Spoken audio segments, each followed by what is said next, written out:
अगर आप अभी डीजे श्रवण ऑफिशियल चैनल को सब्सक्राइब करते हैं तो और साथ में बेल आइकन को जरूर दबा दें।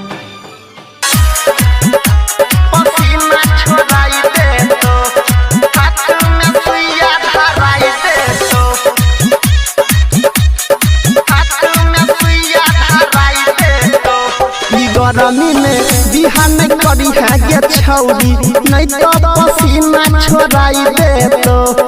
गरमी में बिहान करी है गे छौरी नहीं तो पसीना छोड़ाई दे तो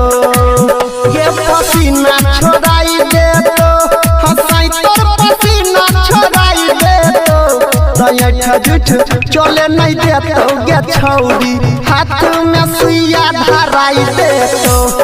गरमी में बिहान करी है गे छौरी नहीं तो पसीना छोड़ाई दे तो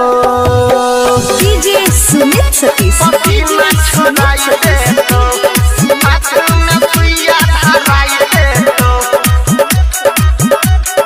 हाथ में सुइया धराई दे तो झाड़ दे तो देह के गरमी तोरा बने के पड़तौ बेशरमी गे छौरिया बने के पड़तौ बेशरमी तझाई दे तो देह के गरमी तोरा बने के पड़तौ बेशरमी गे छौरिया बने के पड़तौ बेशरमी रात भर सुते नहीं देतो गे छौरी पकड़ के है जोश चढ़ाई देतो गरमी में बिहान करी है गे छौरी नहीं तो पसीना छोड़ाई देतो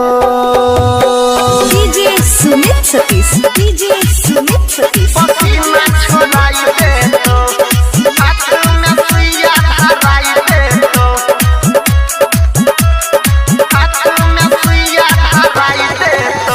तो चले देतो नहीं एको बहाना जब बन जाई भी वो कर जाना गे छौरिया बन जाई भी वो कर जाना तो चले देतो नहीं एको बहाना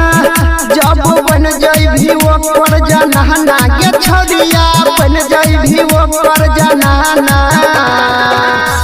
तयमर आयुष अनिल कहै छौ